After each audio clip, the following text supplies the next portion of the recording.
বেনজির সাহেব গাজীপুরের কালীগঞ্জে 181% জমি কিনেছেন, তার অধিকাংশ জমি কিনেছেন উনি হিন্দু এবং খ্রিস্টান ধর্মাবলম্বীদের কাছ থেকে খুব নামমাত্র মূল্যে।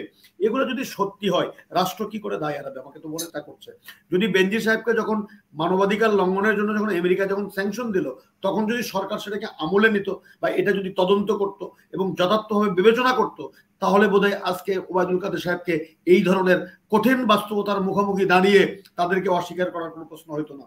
টুকু বলি, 2018 সালে যখন নির্বাচন হয় তখন আমার শ্রদ্ধেয় ফরাদ ভাই জানেন যে তখন আজিজ সাহেব ভোটের পরে রাজনৈতিক নেতাদেরকে ছাপিয়ে গিয়ে উনি বলেছিলেন যে 47, তখন বাংলাদেশের বয়স ছিল 47 বছর, যে 47 বছরের ইতিহাসে সবচেয়ে সুষ্ঠু এবং গ্রহণযোগ্য নির্বাচন হয়েছে, যেটা নাকি উনি জীবনে আর কোনোদিন দেখেননি। অথচ বাংলাদেশের দেশে বিদেশে এবং এখনো যদি বিবিএসির বাংলা ওয়েব পোর্টালে আপনি যান তাহলে দেখবেন যে কিভাবে দিনের ভোটটা রাতে হয়ে গেছে। সমস্যাটা সেই জায়গাতেই যে ওনারা রাষ্ট্রের সার্ভেন্ট ছিলেন, সংবিধান অনুযায়ী রাষ্ট্রের বেতনে তাদের টাকায় তাদের বেতন হতো, কিন্তু তাদের আচরণ, তাদের কথাবার্তা, তাদের কর্মকাণ্ড যদি নিবিড়ভাবে আমরা পর্যবেক্ষণ করি বা পর্যালোচনা করি, তো এ ধরনের একটি পারসেপশন আছে যে দুইজনই অনৈতিকভাবে বা একেবারেই সংবিধানের বাইরে গিয়ে তারা সরকারকে বিভিন্নভাবে অনৈতিকভাবে সার্ভ করেছেন। সেটা বেনজির আহমেদ করেছেন, সেটা আজিজ সাহেব করেছেন। এই দুটি জিনিস কিন্তু এখন পর্যন্ত অনালোচিত রয়ে গেছে। আমরা আজিজ সাহেবের দুর্নীতি নিয়ে কথা বলছি, আমরা বেনজির সাহেবের দুর্নীতি নিয়ে কথা বলছি, কিন্তু আমরা বোধহয় ভুলে গেছি যে আজিজ সাহেব তার সাজাপ্রাপ্ত ভাইকে সাজা বলবৎ থাকা অবস্থায় দেশে এবং সেনাকুঞ্জে নিয়ে এসে, এটা হত্যা মামলার আসামি, তাকে অংশগ্রহণ করার সুযোগ আমরা দিয়েছি।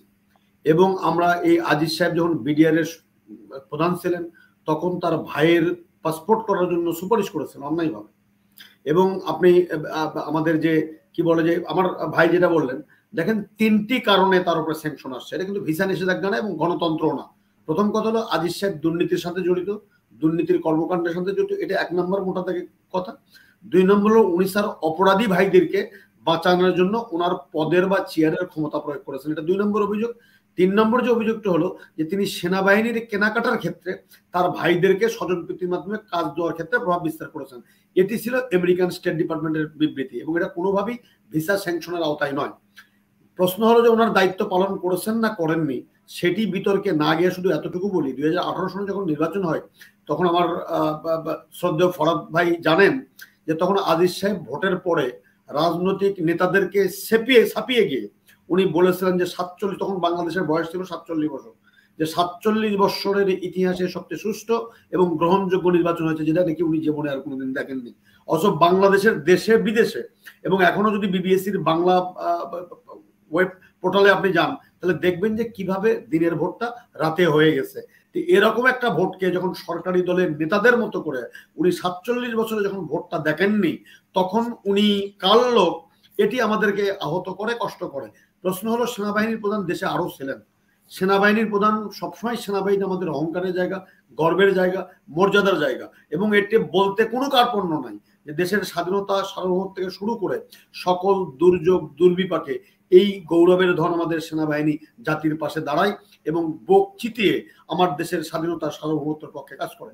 কেন এর ব্যত্যয় ঘটলো, কেন মানুষের কাছে এই পারসেপশনটা ডেভেলপ করলো, এটি বোধহয় নতুন করে খুঁজে দেখা দরকার আমাদের।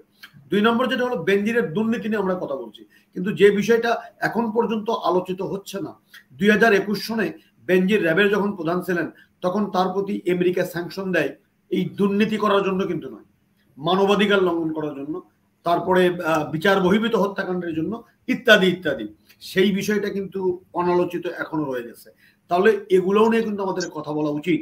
এবং এই জায়গাতে একটা বিষয় হলো, দেখেন যে সরকারের লোক কেন বলে, আর আজকে ওবায়দুল কাদের সাহেবকে, দুঃখজনক যে কেন ওবায়দুল কাদের সাহেবকে বলতে হচ্ছে স্টেটমেন্টে, পাবলিক স্টেটমেন্ট দিয়ে যে এই 2 জন আমাদের লোক নয়, এটা তো বলার দরকার নেই, এটা বলতে হচ্ছে কেন? তার মানে পরিস্থিতি এমন জায়গায় গেছে যে এটি বলে সরকার তার দায় এড়ানোর একটা চেষ্টা করছে। যদি বেনজির সাহেবকে যখন মানবাধিকার লঙ্ঘনের জন্য যখন আমেরিকা যখন স্যাংশন দিল, তখন যদি সরকার সেটাকে আমলে নিত বা এটা যদি তদন্ত করত এবং যথার্থভাবে বিবেচনা করত, তাহলে বোধহয় আজকে ওবায়দুল কাদের সাহেবকে এই ধরনের কঠিন বাস্তবতার মুখোমুখি দাঁড়িয়ে তাদেরকে অস্বীকার করার কোনো প্রশ্ন হইতো না। হাসিনাপা আমরা কি ভুলে গেছি যে এই বেনজির সাহেবের বডি ল্যাঙ্গুয়েজ, এই বেনজির সাহেবের কথা, এই বেনজির সাহেবের উনি প্রকাশ্যে বলেছেন যে অস্ত্র সরকার আমাদেরকে দিয়েছে এটা দিয়ে মানে পকেটে ভরে রাখার জন্য নয়। এই যে শব্দগুলো চয়ন করা যেটা সাংবিধানিক ভাবে কোনোভাবেই প্রযোজ্য নয়। কোনো আইন শৃঙ্খলা বাহিনী একটা অস্ত্র ব্যবহার করতে পারে না প্রশাসনিক ম্যাজিস্ট্রেটের অনুমতি ছাড়া। তখন প্রকাশ্য যখন এগুলো বলতেন, কোথায় ছিল তারা এগুলো? এবং উনি তখন সবচেয়ে মজার ঘটনা, আজকে শুধু ফরাদ ভাইকে একটা কথা বলি, যে বর্তমান সরকার 15 বছর ক্ষমতায়, এবং এই ক্ষমতায় থাকার পরে বেনজির আহমেদ সাহেব দীর্ঘদিন রাষ্ট্রীয় পৃষ্ঠপোষকতায় রাষ্ট্রের বড় বড় দায়িত্ব পালন করেছেন। এবং উনি আজকের যে দুর্নীতির কথাগুলো আসছে, এই যে 621 বিঘা জমি, 33টা ব্যাংক অ্যাকাউন্ট, তারপরে একদিনে 4টি গুলশানে ফ্ল্যাট কেনা, ভাটারাতে একটি ফ্ল্যাট, এবং সবচেয়ে মজার ঘটনা 592 বিঘা জমি আপনি যে গোপালগঞ্জে যে কিনলো এবং মাদারীপুরে শরীয়তপুরে যে কিনলো, এই 621 বিঘা জমির মধ্যে 592 বিঘা জমি হলো হিন্দু সম্প্রদায়ের কাছ থেকে কেনা। এবং পত্রিকা বলছে প্রথম আলো, যেটা কখনো জবরদস্তি করে ভয় ভীতি দেখিয়ে এবং কম দামে এই বিষয়টি কেনা হয়েছে। সরকার কি এগুলো জানতো না? দেশের আইন শৃঙ্খলা বাহিনী কি জানতো না? গোয়েন্দা সংস্থা জানতো না? সরকার কি কোনো ব্যবস্থা নিয়েছে, কোনো উদ্যোগ নিয়েছে? নেয়নি তো। আমরা এই বেনজির সাহেবকে বা বেনজির সাহেবের যদি কোনো পৃষ্ঠপোষক থেকে থাকে, তাদেরকে তো বিভিন্ন সময় সোচ্চার দেখেছি এই সংখ্যালঘু মানুষের অধিকার রক্ষা করার জন্য। যখন এক গোপালগঞ্জে 592 বিঘা জমি বেনজির সাহেব কেনেন, তখন সরকার কোথায় ছিল? তখন এই এই এই এই যে আমাদের যে অহিংস বাংলাদেশ বা সাম্প্রদায়িক সম্প্রীতির বাংলাদেশে যখন সাম্প্রদায়িকতা উস্কাইয়ে দিয়ে তাদের জমি ক্রয় করা হলো, কোথায় ছিল আমাদের? কালকে দেখলাম যে এই বেনজির সাহেব গাজীপুরের কালীগঞ্জে 181% জমি কিনেছেন, তার অধিকাংশ জমি কিনেছেন উনি হিন্দু এবং খ্রিস্টান ধর্মাবলম্বীদের কাছ থেকে খুব নামমাত্র মূল্যে। এগুলো যদি সত্যি হয়, রাষ্ট্র কি করে দায় এড়াবে? আমাকে তো বলেন, বাদ দেন এই সমস্ত কথা। 18 এপ্রিল তারিখে ওনাকে বলা হলো দুর্নীতি কমিশন তাকে তার তদন্ত করবে, এই সংক্রান্ত ডিক্লারেশন দিল। 4 তারিখে উনি দেশ থেকে পালালেন মর্মে পত্রিকায় সংবাদ প্রকাশিত হলো। তাহলে 18 তারিখ থেকে মে পর্যন্ত 12 দিন, এবং এই দিকে হলো 4 দিনের দিন 3 দিন, 12 আর 3 15 দিন। 15 দিনে ভাটারাতে ফ্ল্যাট বিক্রি হলো। জানে না এনবিআর কার জমি বিক্রি হচ্ছে? তারপরে উনি 30টা এফডিআর ভাঙলেন, 30 লক্ষ টাকার এফডিআর ভাঙলেন। জানে না বাংলাদেশ 5 লক্ষ টাকার চেক দিলে সাথে সাথে বাংলাদেশ ব্যাংকে যাওয়ার কথা? 5 লক্ষ টাকার উৎসটা কি, বা এটা কোথেকে আসলো, কি হলো? তাহলে 30 লক্ষ টাকা এফডিআর ভাঙলেন। তারপরে ওনার 33টা অ্যাকাউন্ট থেকে উনি সমস্ত টাকাগুলো তুলে নিলেন। তাহলে এত কর্মকাণ্ডগুলো ঘটলো, এবং গাজীপুরে অনেকগুলো জমি উনি বিক্রি করে দিলেন। তাহলে এতগুলো কর্মকাণ্ড ঘটলো, সরকার জানে না? আইন শৃঙ্খলা বাহিনী জানে না? তাহলে সরকার কি এই অজানার ক্ষেত্রে তাদের ব্যর্থতা কি এড়াতে পারে? আর যদি সেটি না হয়, আমি বিশ্বাস করতে চাই যে সরকারি সংস্থা বা সরকাররা এগুলো জানে, কিন্তু জনগণের যে চাপ। তবে এই জায়গায় একটা বিষয় বলতেই হবে, যে সরকার কিন্তু বেনজিরকে আর প্রয়োজন বোধহয় নেই, ফুরিয়ে গেছে, যার কারণে সরকার এই সমস্ত কর্মকাণ্ডগুলো বাধা দিচ্ছে না, বরং অন্তত এগুলা হতে থাক, তাকে নিরাপদে দেশ থেকে যাওয়ার কোনো সুযোগ করে দিয়েছে কিনা এটা আমাদেরকে নতুন করে একটু ভাবতে হবে। কারণ আইন শৃঙ্খলা বাহিনী, সরকারি গোয়েন্দা সংস্থা এবং কারো না কারো পৃষ্ঠপোষকতা ছাড়া বেনজিরের মতো লোক নির্ভয়ে দেশ থেকে চলে যাবে, এই ধরনের অভিযোগে অভিযুক্ত হওয়ার পরেও এটি বিশ্বাস করতে পারলে ভালো হতো হাসিনাপা। কিন্তু বিশ্বাস করা আমার জন্য খুব টাফ, বিশ্বাস করা দেশবাসীর জন্য খুবই কষ্টকর। এবং শুধু এই জায়গায় নয়, যে একদিন বেনজির আমি দেখলাম যে তার বান্দরবনে তার রিসোর্ট আছে এবং বাড়িঘর আছে। তারপরে আমি দেখলাম যে সেন্ট মার্টিন দ্বীপে সেখানেও তার 1 একর 72% জায়গা রয়ে গেছে। তারপরে ইনানি বিচের ওখানে দেখলাম 75% তার জায়গা রয়েছে। আর তার what is the source of income? আমার সিনা ভাই এখানে আছেন, ফরাদ ভাই আছেন, শিক্ষকতা করেন, ভাই আমার আছেন। একজন বেনজির আহমেদের যখন উনি আইজিপি হয়েছেন সম্ভবত, তখন উনি সিনিয়র স্কেলে গিয়েছেন।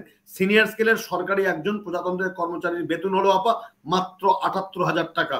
উনি যেহেতু সরকারি বাড়িতে থেকেছেন, ওনার ওই ইয়েটা পাওয়ার কথা নয়, হাউস রেন্টটা পাওয়ার কথা নয়। অন্যান্য দেবী ধরলাম 1 লাখ, ধরলাম 2 লাখ, ধরলাম 3 লাখ। সারা চাকরি জীবনে 100 বিঘা জমি কি বৈধভাবে কেনা সম্ভব? আমিও তো চাকরি করি, এটা তো সম্ভব নয়। এটা কি আওয়ামী লীগের দায়? উনি 100 বিঘা কিনেছেন, উনি দুর্নীতি করেছেন, এটা কি আওয়ামী লীগের দায়? উনি কিভাবে জমি কিনেছেন? আমি কিন্তু দায়টা কার এটি খুঁজে বের করার দায় কিন্তু আওয়ামী লীগের। দায়টি কার? একজন সরকারের কর্মচারী তার পদে থেকে সরকারি সমস্ত ক্ষমতা প্রভাব প্রতিপত্তিকে ব্যবহার করে, এবং যে বেনজির আহমেদ, এই যে আপনি ঢাকার যে কি বলে যে আমাদের শাপলা চত্বর, তারপরে যে ক্রস ফায়ারের যে অভিযোগ উনি অভিযুক্ত হলেন, এই সমস্ত বিষয়গুলো কেন করলেন এটি খুঁজিয়ে দেখা, এটি তদন্ত করে এবং এই বেনজিরকে আইনের আওতায় এনে দৃষ্টান্তমূলক শাস্তি দেওয়া অবশ্যই সাংবিধানিকভাবে সরকারের দায়। এই দায় সরকার এড়াতে পারে না এবং কোনোভাবেই পারে না। কারণ আমার দেশে আপনি খালেদা জিয়ার সেই সকল দুর্নীতির বিচার করলেন, তারেক রহমানের বিচার করলেন, জোবাইদুর রহমান যিনি রাজনীতি করেন না তার বিচার করলেন, আপনি না ওনারা তো অনেক কিছুই বলবেন, কিন্তু সবচেয়ে বড় কথা হলো কি জানেন, দিন শেষে কিন্তু মানুষের বিবেকটা হলো বড় কথা। আমি তো আপনি কি বললাম যে কেন আজকে এতদিন পরে ওবায়দুল কাদের সাহেবকে এই কথা বলতে হচ্ছে যে উনি আমাদের লোক নন বা আমাদের কেউ নন, এটি উনি বললেন কেন? স্টেটমেন্টটা করা কি প্রয়োজন? বাংলাদেশের কোনো মানুষকে ওবায়দুল কাদের সাহেবকে বলেছে যে বেনজির আহমেদ আওয়ামী লীগের লোক বা বেনজির আহমেদ আওয়ামী লীগের কোনো সদস্য ফরম পূরণ করলে উনি সদস্য হয়েছেন? কেন এই কথা ওনাকে বলতে হলো? বলতে হলো এই কারণে যে পাবলিক মনে করে বা জনগণ মনে করছে যে বেনজির আহমেদের এই যে উত্থান এবং যে তার যে এই যে সর্বগ্রাসী দুর্নীতির একটি মনোবৃত্তি, এর পেছনে সরকারের বা রাঘব বোয়ালদের পৃষ্ঠপোষকতা না থাকলে এটি হয়তো কোনোভাবেই সম্ভব হতো না। হাসিনা আপনি অস্বীকার করতে পারেন যে কারু না কারু ব্লেসিং এ, কারু না কারু সহযোগিতায় উনি অত্যন্ত নিরাপদে দেশ ত্যাগ করলেন, কেউ জানলেন না। শুধু তো এই জায়গায় নয়, এই যে আজকে কালকে পত্রিকায় দেখছিলাম যে আরেকজন রাঘব বোয়াল, আমাদের বেসিক ব্যাংক, রাষ্ট্রায়ত্ত ব্যাংক, একদম গিলে খেয়ে ফেলো, 4000 কোটি টাকা চলে গেল, 59টি মামলা তার বিরুদ্ধে, তাকেও নাকি এখন খুঁজে পাওয়া যায় না। তাহলে আপনি যখন দেশে থাকলো তখন আপনি ধরলেন না, যখন আলোচনা হচ্ছে আপনি খুঁজে বেড়াচ্ছেন। কেন খুঁজে বেড়াচ্ছেন? সময় মতো ধরলেন না কেন? কেউ তো আপনাকে বাধা দেয়নি, আপনি তো নিজের মতো করেই আপনার রাষ্ট্রটা আপনি পরিচালনা করছেন। শুধু এইটুকু বলি যে অবশ্যই আপনি যখন পাশের বাড়িতে যখন আগুন লাগে তখন আপনার বাড়িতে কিন্তু তাপটা আসবে। অতএব বেনজির যখন এই সমস্ত অন্যায়, অবিচার, দুর্নীতি, ক্ষমতার অপব্যবহারে চরমভাবে অভিযুক্ত এবং সরকারি সংস্থা দেরিতে হলো দুদুকে সমস্ত অনুসন্ধান করছে এবং এটি এখন পর্যন্ত এর সত্যতা অসত্যতা যাচাই চলছে, আমার মনে হয় না যে এই উত্তাপ থেকে সরকার অন্তত দায় মুক্তি পেতে পারে। সেটি হলো বড় প্রশ্ন।